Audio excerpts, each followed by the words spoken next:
about the Bureau of Administrative Adjudication and some small language changes in the local law and an org chart change from moving I'm going to call it, it's not a department, moving the Bureau from, I think we're all set.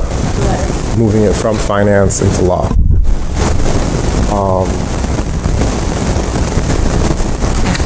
With that, I think, Kristen, do you want to come up first? We have Councilors Green, Councilor Lovejoy-Grinnell, Councilor Thompson, I'm Councilor Rugg, Councilor Bay, Councilor Allen, and Councilor Driscoll all coming out for a 9 a.m. meeting that I heard nobody was going to come to because look at this. It's great. Right, because it's too early. Yeah. Perfect. And it's a Friday in the summer. Okay. Kristen, thank you. Do you want to... Yeah, I'll just kind of do a quick overview. Yeah. So, Kristen Smith, Corporation Counsel. This request here is kind of twofold. One is it's an org chart change, so let me talk about that. When the mayor took a look at the organization of the city overall, in terms of all the various departments, BAA really is a legal function, and determined that supervision-wise, it made more sense for the head of the BAA, the administrative law judge, Leah Whitmer, who's an attorney, to report to another attorney. Informally, that's what's been happening since it started. I mean, it's a lot of interpreting the law and determining how things should be set up based on what the law requires. So it's really been, that's how it's been happening anyway. So it's really more formalizing that reporting structure. Importantly, it's not, the BAA is not going to change how it works. Leah is still the ALJ in charge of it. She has her staff. They do their thing, and you may have questions about that, and Leah's here to talk about that if you like.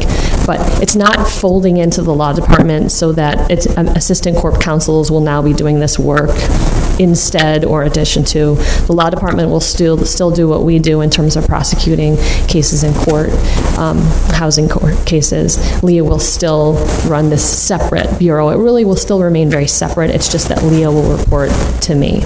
So that's the change. It's the second half of it, Leah really can speak to better than me, but basically, whenever you have a new piece of legislation, when you sit down and you really get into the guts of it and you start applying it, you notice some things that maybe could be tweaked language-wise. None of it is making any functional change. It's merely cleanup.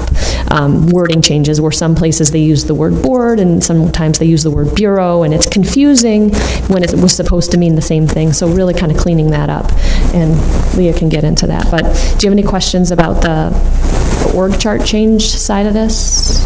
So I'll just put the question after the answer, which is originally the EA is put in finance intentionally, and the whole, it was, at the time it's created, and the story was it's going to create all this time and capacity within law to focus on the bigger things, and that story is still true because the Bureau is still separate, which is what you're saying, that no assistant corporation counsels are going to be spending time on this. It's a separate entity, and it remains that way. It's really just the supervision formalizing who the ALJ reports to, essentially, instead of the Commissioner of Finance. And sometimes lawyers and accountants don't speak the same language. So, yeah, it just seems to make more sense functionally. I'd add that in Buffalo, that also has a BAA. It is structurally, in terms of the org structure, it's located under law. So this is not unusual. Are there any questions related to the org chart change? What exactly was the original thought process? It does seem, the change seems logical, but I'm wondering why we put it in finance in the first place then? I wasn't here. I don't know. Maybe because it was supposed to bring money in? The one other thing we talked about was the parking bureau. So the parking bureau is set up under finance. We're not parking right now to law. Right. We actually researched that as to whether it would make sense just for the adjudication side of parking to be also under law, because they're also performing a legal function. That would require a state law change, so that's not really something worth biting off right now. Whereas there's no state law puts the Bureau of Administrative Adjudication into finance, so it can go under law. Correct. Councilor Bay. Thank you. So early on, the logic was finance, and Joe Berry, jump in if I leave something out. finance conducted hearings for property violations, right? And so it seemed logical that the Board of Administration adjudication would kind of fall in the same line since they were already doing the work. There was also, and maybe this could be clarified as well, Joe, I didn't see it, but there was also this idea that there would be a assumed independence of the adjudication board under finance. I say I didn't see it because they all work for the mayor, so, you know. And I know one of the arguments that's being made now is somehow it loses its independence. I don't see it because it all looks the same to me, but I don't know if you want to provide. Sure. Yeah. Good morning. I was involved when we first put the legislation together, and your memory is correct. The initial thought some folks had was, well, it should be over in NBD with the codes department, but since codes are out there writing the tickets, the perception was there would be a conflict of interest. The state legislation didn't mandate that it be part of any particular city department, unlike the Parking Bureau, which has, as Kristen mentioned, references to a transportation function, a traffic function, excuse me. So there were several ideas kicked around. The city clerk actually suggested the Department of Assessment. Our view was finance was already managing the Parking Bureau, which seems similar in terms of administrative duties. So it seemed logical at the time to place it with finance.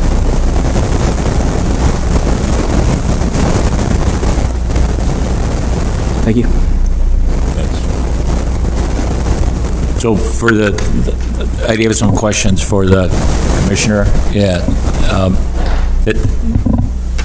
Where do you see this change? That was my recollection, what Councilor Bay just said, that they, and we were sold on it being independent branch. So how do you see this, and do you see it as taking away any of the independence that you would? Sure. Good morning, Leah Whitmer. I'm the Director and Chief Administrative Law Judge of the Bureau of Administrative Adjudication. Like Kristen said, it's a mouthful. I really like the change under law. I've really, she's been the one supervising and overseeing the yeah, there you go. Implementation of all of this finance. I deal with them on a budget financial side, but that could easily be transferred over to law. And I think that the mentality, came from looking at the different bureaus across the state. People really loved Rochester. Rochester has it under finance. That's why we were called the Municipal Violations Bureau. I came in and I switched it so it was identical to the ordinance. And Buffalo has it under law. I've observed both cities and talked to them. Each of them wraps it in with parking. So, the fact that our parking bureau exists under finance, I don't think is indicative that where we need to put this bureau. And also, Kristen mentioned, I'm an attorney overseeing this bureau. Parking was never overseen by an attorney, so I think it's a little easier for, the deputy commissioner that was running that to connect and have oversight through the commissioner of finance, whereas I think that an attorney overseeing this is really beneficial in all aspects for help on everything we do. I don't think it, to the independence point, again, I don't think it should be under neighborhood and business development with codes. I think that needs to be separate, but we all are under the city, right? It comes up a lot. Respondents ask me all the time, well, if you're part of the city, how can you adjudicate this? Well, it says right in the ordinance, and we strive to be fair and impartial in our adjudication of all the cases. That's not going to change whether we're under finance or law. So you are an attorney, correct? Yes. So then how does it change? I mean, you are in charge. So how is it going to change with, you're the way that you develop the policies? Yes. You develop the rules and regulations. Yes. And you develop these all along the lines of going through finance. So now there's a major change. I developed them with oversight and consultation with Kristen. finance has had no input in assisting me in developing those. When I'm asking about, hey, what's our service procedure? I'm reaching out to Kristen and her team. How are you serving cases for the land bank? You know, what are you doing? How are you doing that? When I was setting up, you know, even the money collection, we are doing that all through Treasury in the city's effort to go towards a centralized payment system. So we're not collecting anything in-house like other departments like law or codes might be. When I'm doing these ordinance amendments, I'm consulting Kristen and her team. Basically every step of the way when I'm creating those rules and regulations, policies and procedures, and deciding how to go about doing all of that, I'm doing it in consultation with Kristen and what the city's already doing in that stuff. Parking, you know, they're hand-generated tickets. It's a much different process than, you know, what we've built out. Are we going to have hand-generated tickets? No. Quick one, so you mentioned that other municipalities have the BAA with traffic, with parking. In those other municipalities, is parking under finance? So Rochester, Is it a function of the... it's like an overarching, so they're, whatever you want to call it, Bureau of Administrative Adjudication has the codes component and the parking. So like Rochester, it's all wrapped into one under finance. Buffalo, it's all wrapped into one under law. Okay, gotcha. And Yonkers, it's really just parking, and they kind of added in the code stuff, but you wouldn't know it looking at any of their stuff because they really don't follow the ordinance very closely at times. Do any of the other cities have outside attorneys? Like independently contracted ALJs like we have? I believe they all do to do the hearing function. So for us, I'm primarily doing the hearings. I have one part-time administrative law judge to assist with those hearings, and then our appeals panel is formed by 3 part-time administrative law judges. So similar to what we have for our parking hearing examiners, but there's no full-time director, or chief administrative law judge or hearing examiner like we have. So I do the majority of them right now. And we haven't been, because it seems like it sets us up to be easily accused of, like, always, like, protecting the city or on the city's behalf. Like, how do you make that distinction? Again, I think that's just a product of being a bureau within the city of Syracuse, right? Whether you put it under law or finance doesn't matter because they don't have any input or interaction in the day-to-day adjudication of the actual hearings. Codes issues the ticket comes to us, the respondent has 30 days to enter a plea, and if they ask for a hearing, we schedule that. Myself or one of the other administrative law judges holds that hearing. Codes has a right to appear there or submit an affidavit outlining their case, and it's really Codes versus the respondent. So similar to laws cases in city or state Supreme Housing Court, you know, Codes is kind of the petitioner in these cases, and they have the right to appear and submit evidence and testimony either in person or through an affidavit. And then we issue a decision, we provide a copy to the respondent as well as Codes. So again, none of that functionality is changing. It's really just the oversight and supervision, whereas right now, you know, officially, I'm under the Commissioner of Finance. I would be under Corporation Counsel instead, which I think is a benefit to me, right? I've spent the last year building this out, and it's helpful to talk to an attorney about the, you know, fine details of the ordinance and how to roll that out. How should the city be measuring whether the Bureau's effective? And so far in the time period we've had it, how would you rate, you know, how we've done so far? Yeah, I think effectiveness is twofold. You know, if you talk to Ken back there, he's going to say it's compliance. I think it's a balance of compliance and revenue, because you're going to have some people that comply, but at the end of the day, there's still that underlying ticket. So, you know, what's happening with that ticket is that ticket generating revenue. I think we're still in a build-out phase, so it's obviously gone slower than anyone anticipated, but due to, you know, specifically technology issues, we're not quite where we want to be, but we're making really good progress. So just this week, we filed our first judgments with the county clerk. I think we filed almost 60 so far.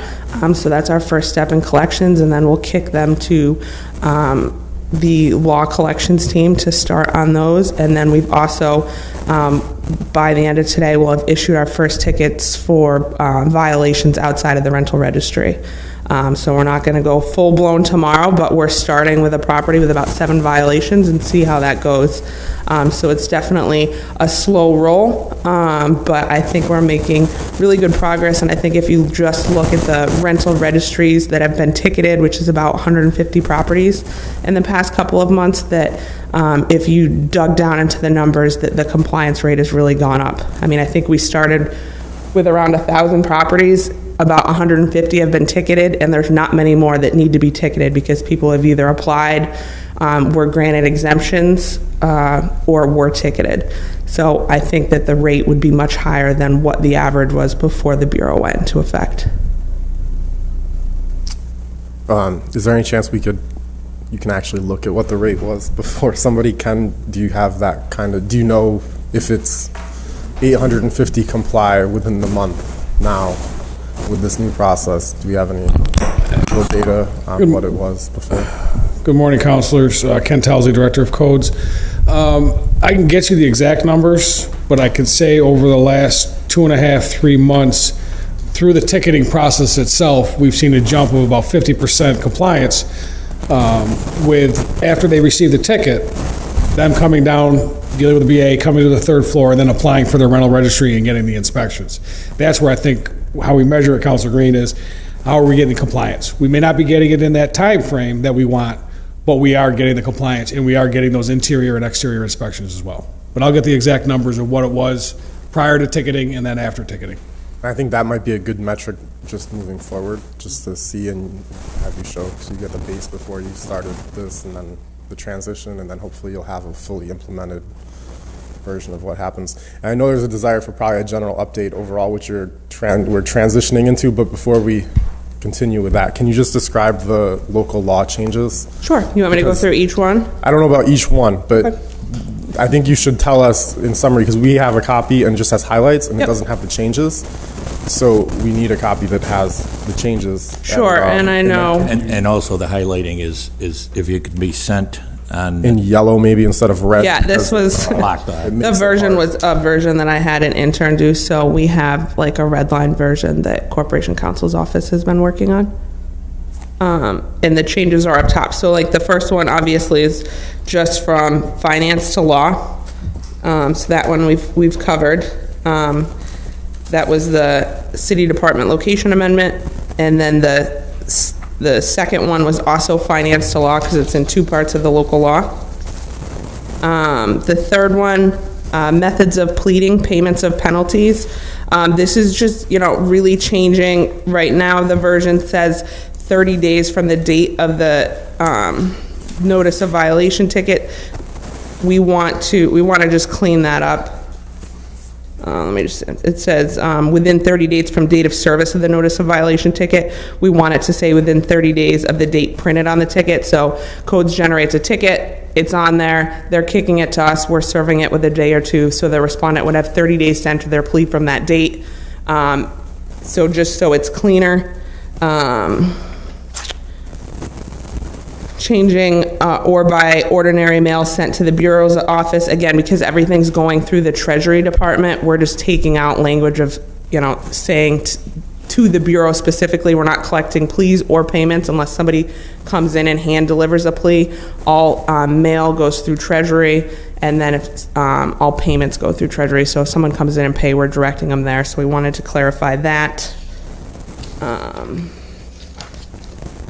And then where it talks about pleas made in the following manner, we're just cleaning that language up in sections 1 through 4 so that it mimics what our form looks like. Obviously, when this was drafted, there was no ticket form, so this just clarifies based on what we've built out so far, and clarifies that there's a ticket with a plea form on the bottom, and all of our forms are created that way so that there's a payment slip, again, because all the payments are going through Treasury. Just like with your property taxes, they've got to have the payment slip coming in with it so that Treasury knows what they're collecting payment for. regarding the payment methods, the ordinance specifically said no cash allowed. Obviously, again, that was drafted because cash isn't allowed to be collected at the individual departments or bureaus, but again, because we're collecting it at Treasury, they can pay cash. So we're just taking out any reference to the type of payment and putting payment in full. Okay. The fines and penalties section. We're just, yep. Yeah, would you like to sit? You're I'm welcome. okay. Am I winded a little? Okay. You're going to be talking for a little while. I just thought you should sit.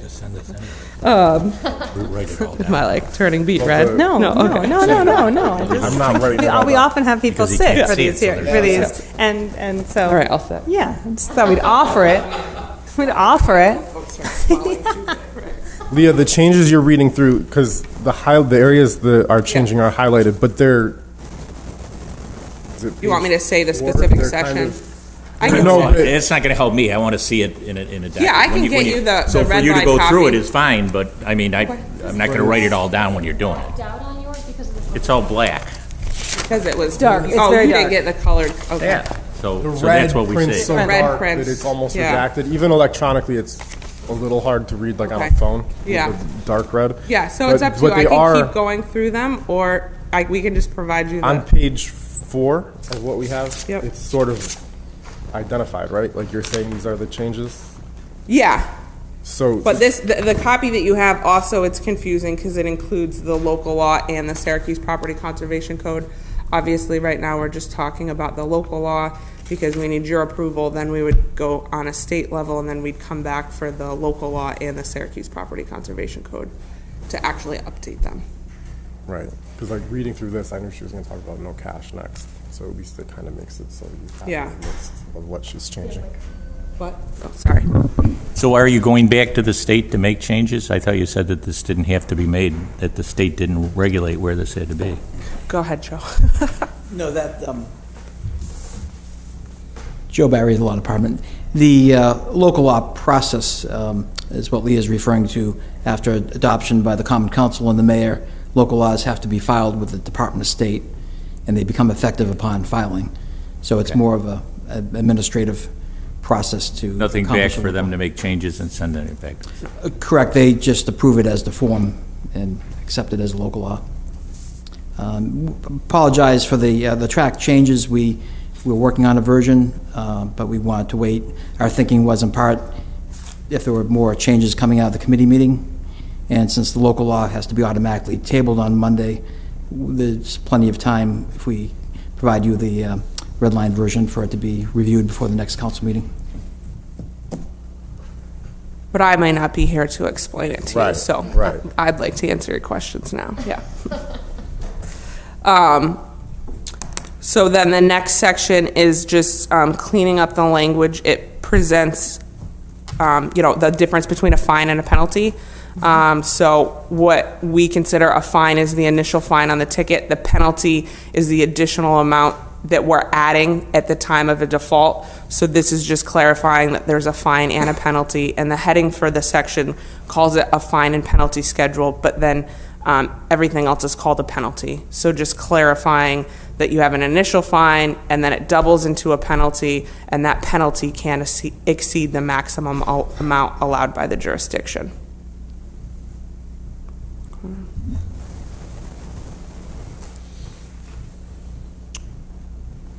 Okay, and then, let me see, your page 7 talks about director, and ALJ is short for administrative law judge amendments. This section just references that the director can render decisions. However, if you look at the underlying general municipal law, it's actually a power granted to the director as the chief administrative law judge, as well as the other administrative law judges that I mentioned. So it's just expanding that to say, and it uses deputy administrative law judge for those part-time administrative law judges and the director. So it's just changing from the director to the director and the deputy administrative law judges, which is a power already granted in other parts of this ordinance and in the general municipal law.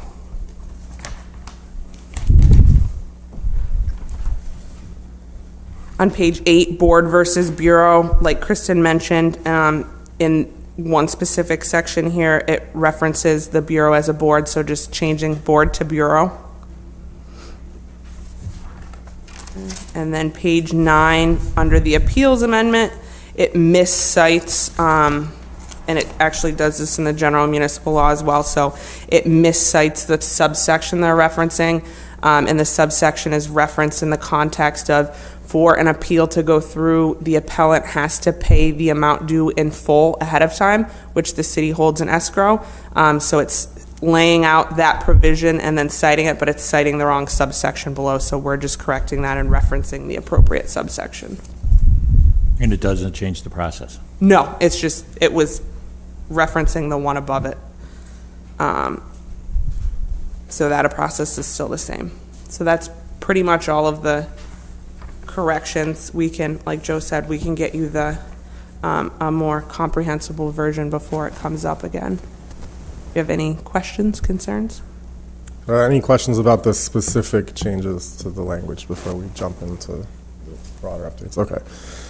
So for the broader update transition, I would just give my non-expert explanation of what I say to people when they ask about the Bureau of Administrative Adjudication, right? So we've created a bureau so that essentially we can write tickets for code violations. So we're going to financially penalize landlords who don't provide good housing. And that's Financially penalize all property owners. all property owners, good, who don't properly maintain their homes. And hopefully that provides an incentive for people to actually fix their home. And if not, it's going to go through on their taxes and they'll have to pay somehow. And if nothing else, we're going to get revenue out of it. But it should increase compliance. So we've created this bureau over the last year. We had to have staff, create space, create systems, create processes. And it goes back a couple of years to like the work. And then we had a plan for how to roll it out. The plan, we start by targeting, we have a rental registry. So if you aren't an owner-occupied unit, you need to get this rental registry. And we haven't had a high rate of compliance in the past.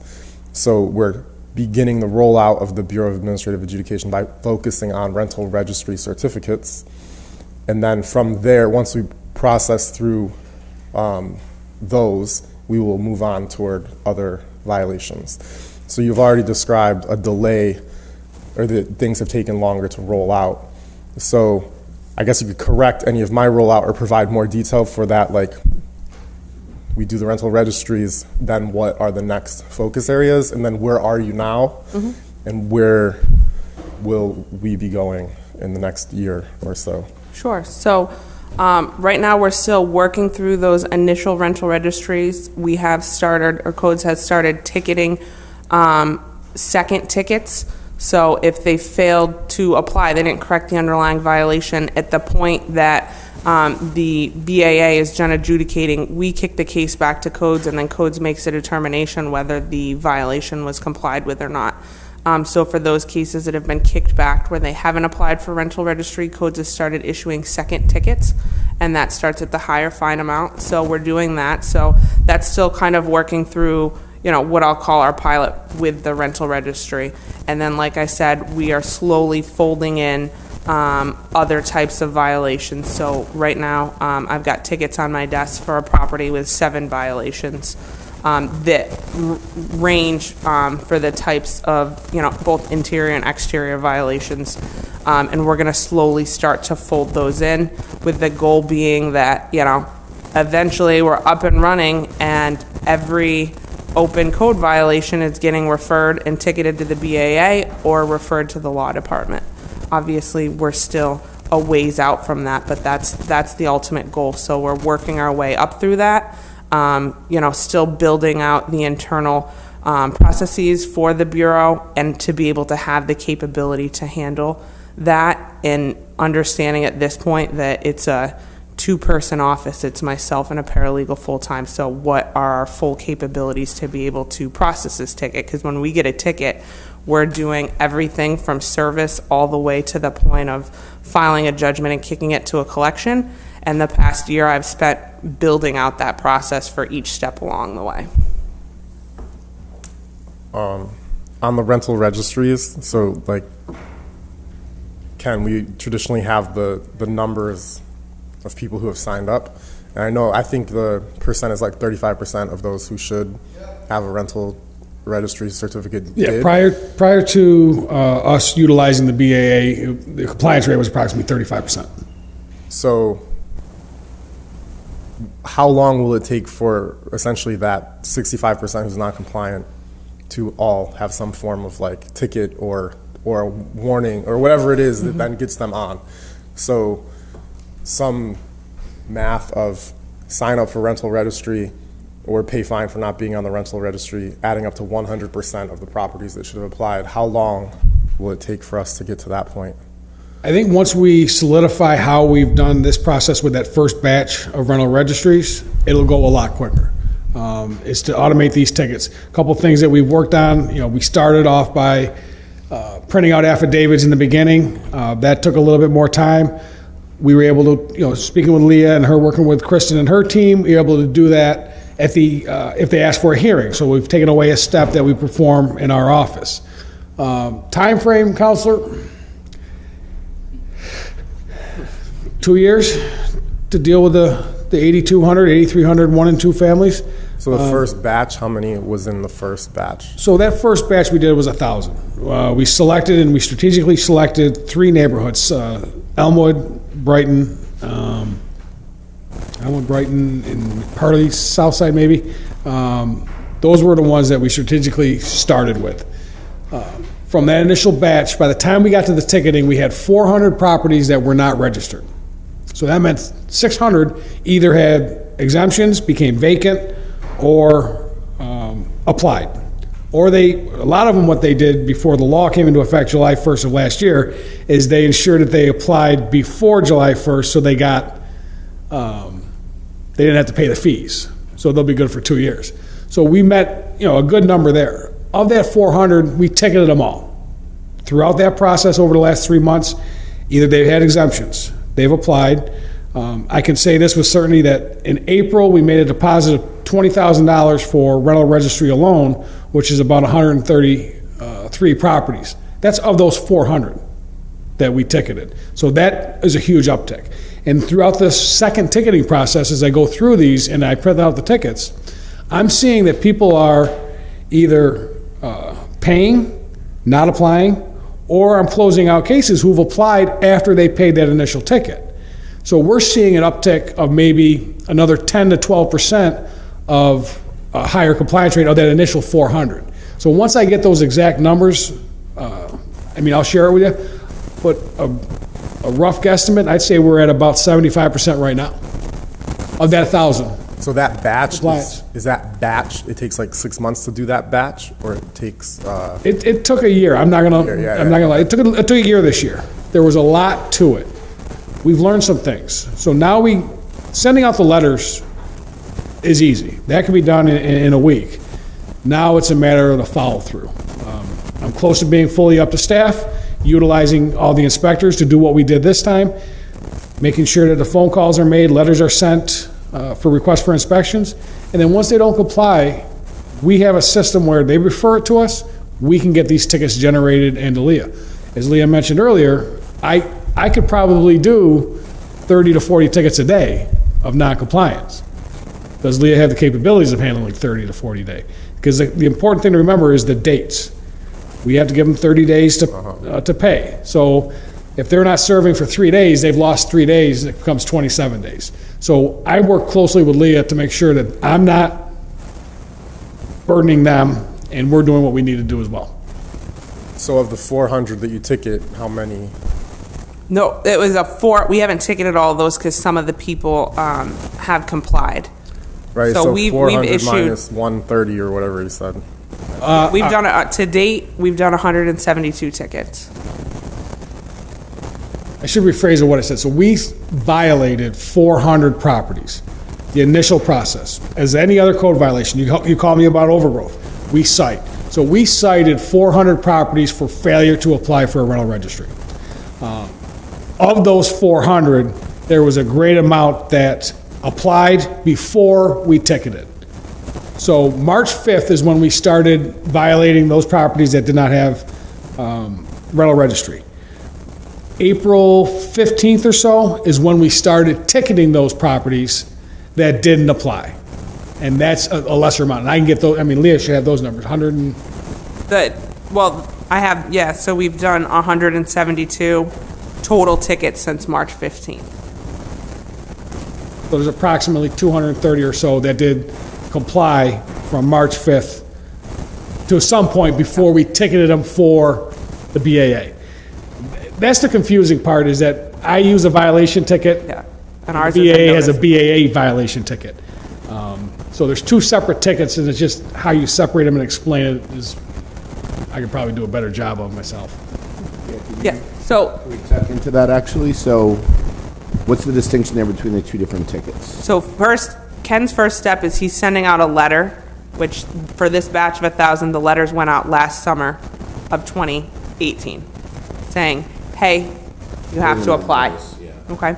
And then what he's saying, he sent out in March, if they didn't apply, then they sent out their violation letter. Notice. Violation notice. Violation notice, that's the citation. You have 30 days to fix this violation or else. And those include language. The or else used to just be to the law department. Now those include language that or else it can also be referred and ticketed to the BAA. And then after that 30-day comply by period, the remaining of that 400 started being ticketed with a notice of violation ticket to the BAA.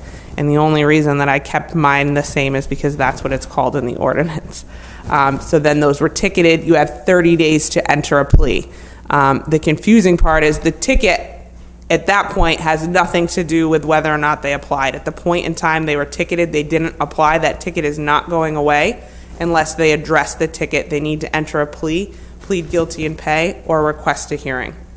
Okay, and then they also, to avoid getting reticketed in the future, have to apply and pay for the rental registry. So he gave 1,000 letters a year ago.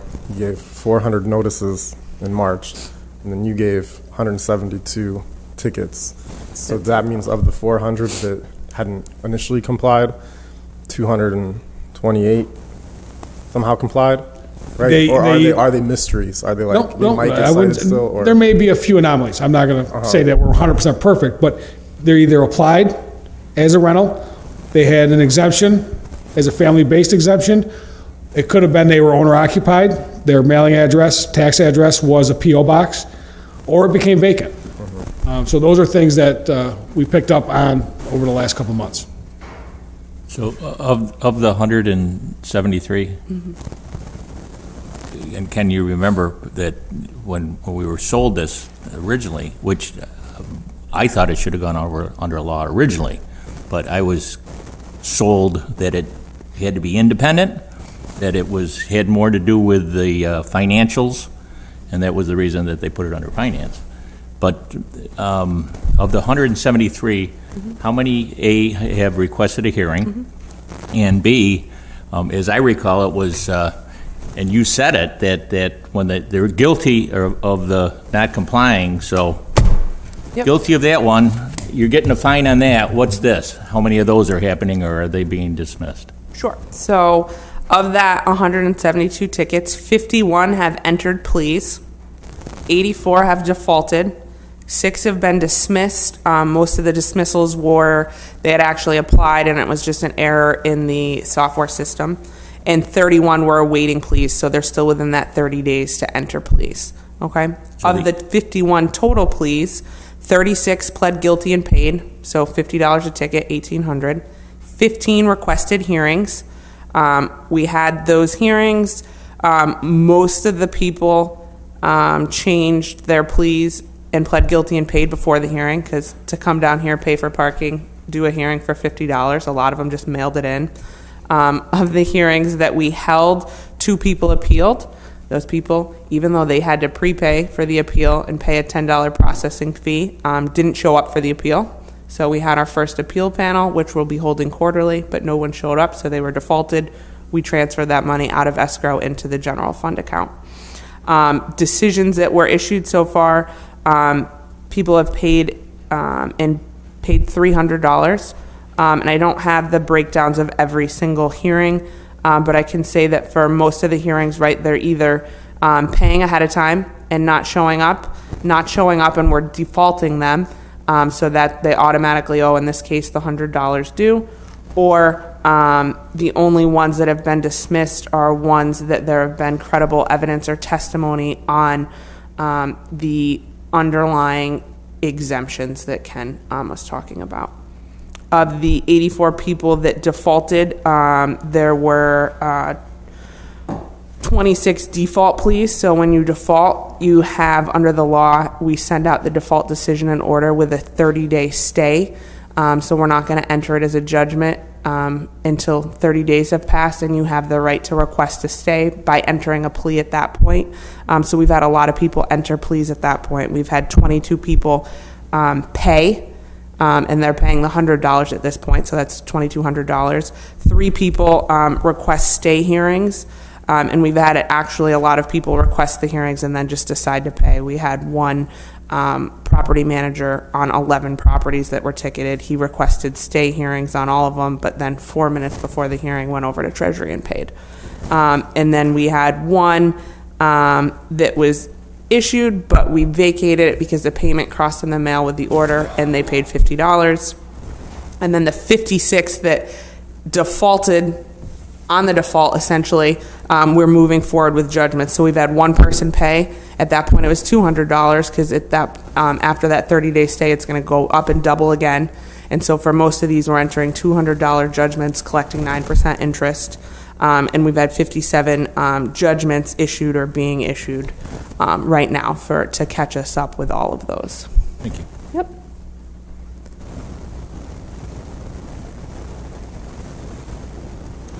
So how long are we looking from Ken's initial tap to violation to you giving the ticket?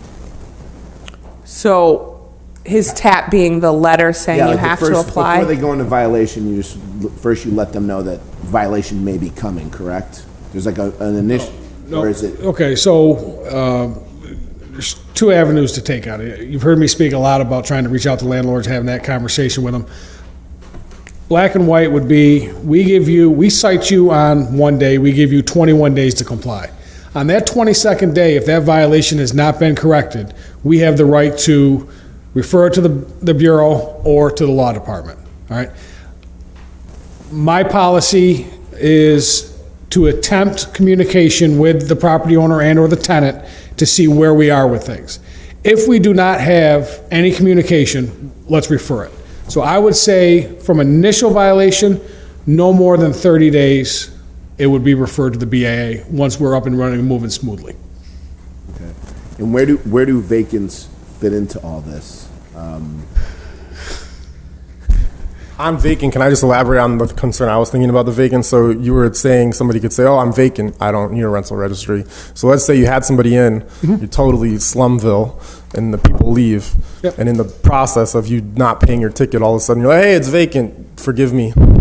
Like, what happens at that point? It becomes part of our vacant property registry. You have to apply for the vacant property registry. We haven't started that. Working with Kristen and NBD, I think they went in front of you for a grant application where we're looking to utilize individuals to solely deal with our vacant issue, being attorneys. That demolitions, utilize the VPR more, what legal recourses do we have? But we could start referring them. It's a matter of how we get those to Leah and how do we want to work this. Does the fine plus penalties go away? No, so if they're ticketed, even any property could be ticketed for any of the exemptions, owner-occupied, family-based, or vacant. So if they're ticketed, in most of those instances, the respondent still has to reach out and address the underlying ticket, right? Because we're not solely relying on what codes is plugging into their system. The respondent, you had a ticket, it's your obligation, just like if you were, sued in court, city or state Supreme Court, to address that ticket. So you could request a hearing and submit evidence and testimony as to that exemption. Whether or not codes determines it's vacant and makes them apply for the rental registry is up to codes. Again, I'm only dealing with the ticket that was issued. I mean, a good example, and Leah and I were talking about this yesterday, was the first one we did for a property maintenance interior complaint. There were 7 violations. So that ticket was issued, the BAA ticket was issued yesterday. If they fixed all 7 of those violations on Monday, that doesn't absolve them from the ticket going to the BAA. So up to the point we ticketed them, we have no compliance. And that's the important thing to know, is that, you know, they're still guilty. It's like a parking ticket. You parked in the handicap zone, you may have moved it, but you were guilty when you were ticketed. Allegedly guilty. That's what I wanted to hear. You're guilty. Other questions? I have one last one, but I'd still like to put a few more. sure. So maybe more questions coming, but in general, what do you see as the biggest challenges, barriers moving forward, and what partnership from anyone do you need in order to be successful over the next year? And how would you, I guess, maybe define success? Sure. So the biggest barrier thus far has been technology, just the limitations of the software which we're utilizing, IPS.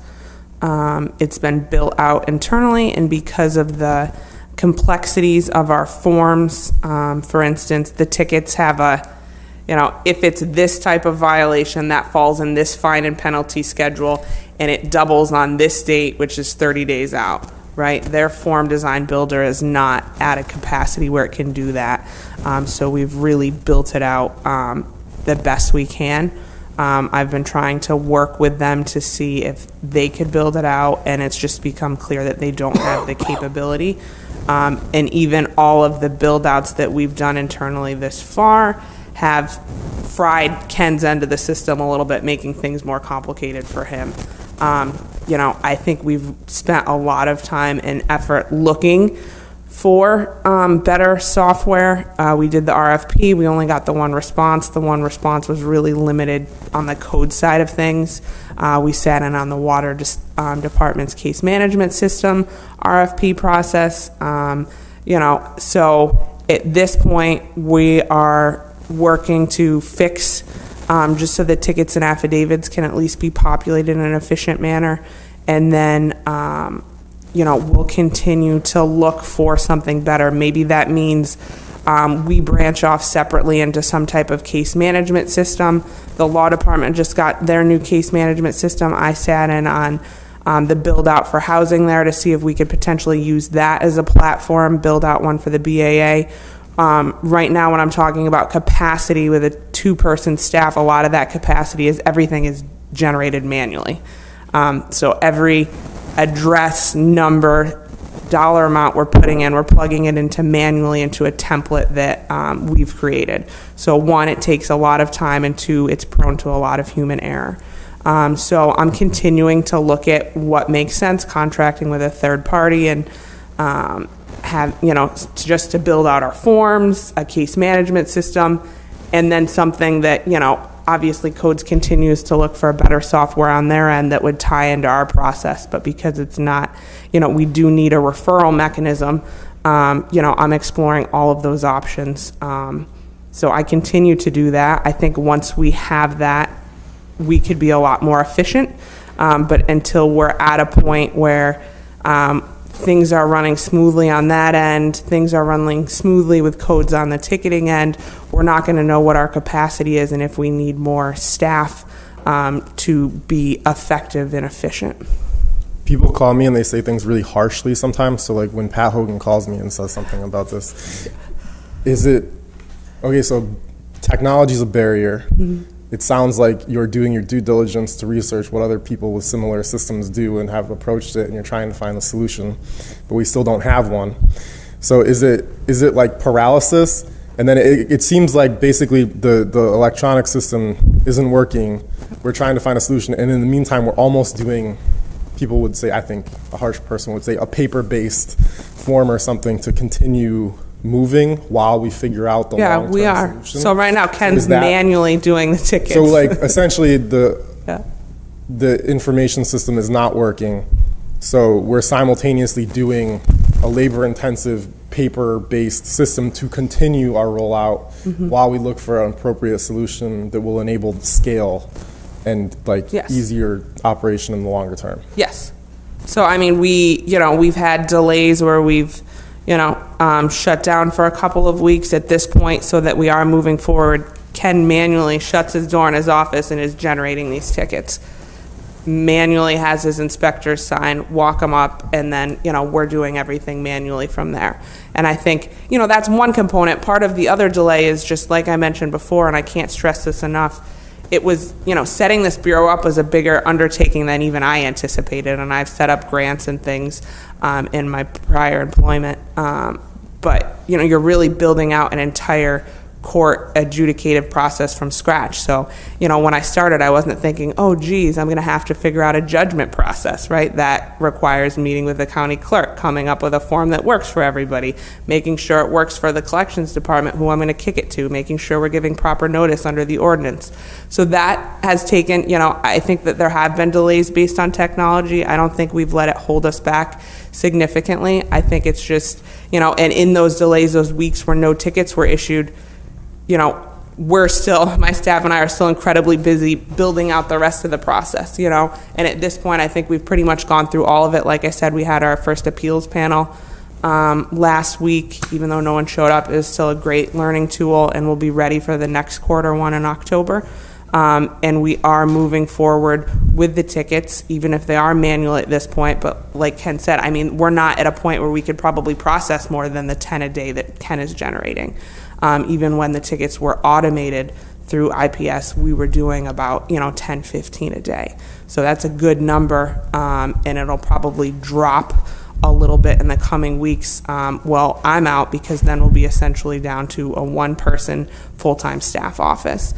So she's got to be able to manage, what we're doing, but we can still go through, build momentum, work through some of these other violations and make sure we have the capacity for that in the system.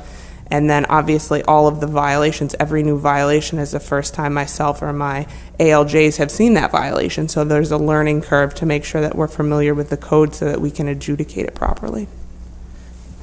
So what's a realistic timeline to get the technology piece of it sorted, and what can we do to help? I mean,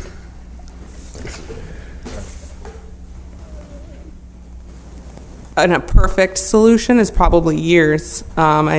We've been looking, codes, I don't know, how long have you been looking for a better software than IPS? 2-3 years, and it's a matter of trying to find, you're never going to find that one software, which we thought maybe 10 years ago, the one software that's going to cover both code enforcement, permitting, throw in the BAA now.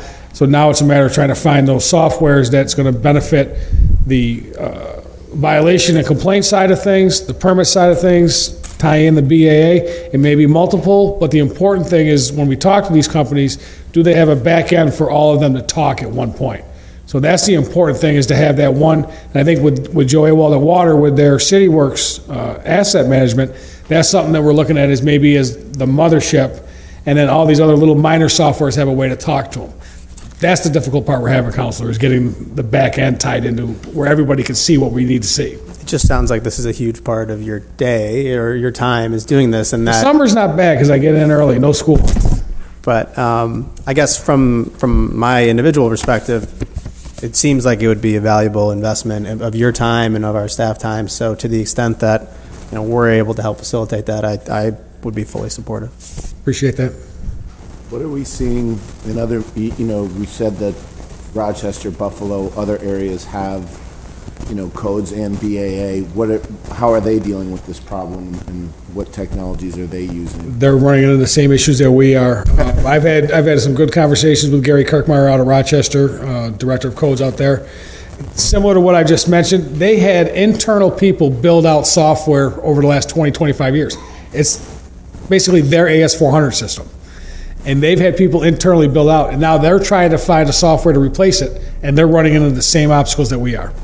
Yeah, when we were at the Codes Conference in Boston, we said to them, if you could fix one thing, to make your daily lives run smoother, what would it be? And they said, software. And they've been doing this, like Ken said, 20, 25 years. So it's not like there's a software sitting out there that, we haven't reached out to. I think at this point that we continue to look for, like Ken said, one overarching one, while, looking at individual ones that could talk. So that's why I'm saying my next plan is to look for some type of case management system that we can run and keep our notes on, some kind of form designer system that we can build out all our forms and then still have the ability to connect those so that we can communicate with codes on the back end to tie the cases together to refer them back and forth. So now the police department has coded reports, and I believe that those boxes pre-fill data that they use.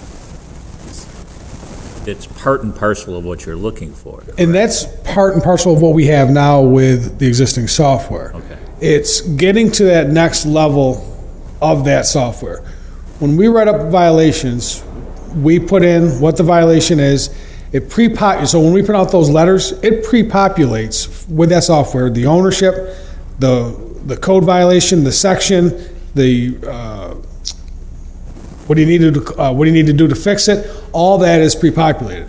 What Leah's getting at, as we're going to that next level, that's great that we have that. But there's other information per the law that is required in there. The fee schedule. BAS and IPS does not have the capability of saying that this violation is going to be attached to this fine, this violation is this different fine, and then throwing in that 30 days for each violation. What happens when they comply with one within that 30 days, or they pay one and say they're innocent of the next? That's where we're running into the problem. You would think that you would think that if you had it to there, you could say, click this for the whole thing just slides over, or click this one if it goes, and have a thing. Well, again, the biggest issue, I just had a call with IPS 2 days ago, and so it's all a complaint-based system, but a complaint, like for the case with the 7 violations, encompasses all 7 of those violations.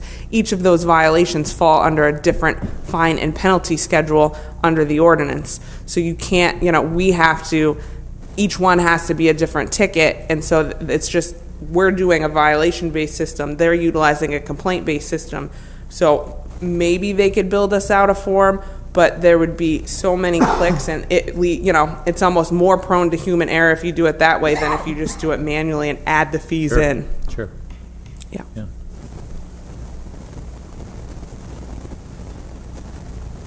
Officer Driscoll, got any more? I was curious to go deeper into the vacant future, but we could probably do that another time. That could be its own meeting. That's what I was thinking. I want to tuck in, then I'm like, no, it'll probably open up another half an hour discussion. So I'll tap out. I was just going to ask, what are we going to do without you? So what is going to go on? Who's going to handle and? Kristen's going to oversee. My paralegal will be here full-time. My part-time ALJ, Shadia Chadros, will handle the hearings. We've been doing them every Wednesday right now. And so it should slate it and be within what she's budgeted for to cover those based on the number of tickets and hearings that we've had. Our appeals panel is scheduled quarterly. So we should be pretty much all set, and I'll have a laptop and be able to remote access in if needed. Okay. We'll keep it floating. Thank you all for your time. Leah, good luck with your growing family, and we'll be here eagerly waiting your return whenever you're ready. One last comment for the record. The static on the microphone system is driving me absolutely insane, and we need a new microphone system. Kristen, how much? I'll get that fixed for you. Yeah, there you go. How is this?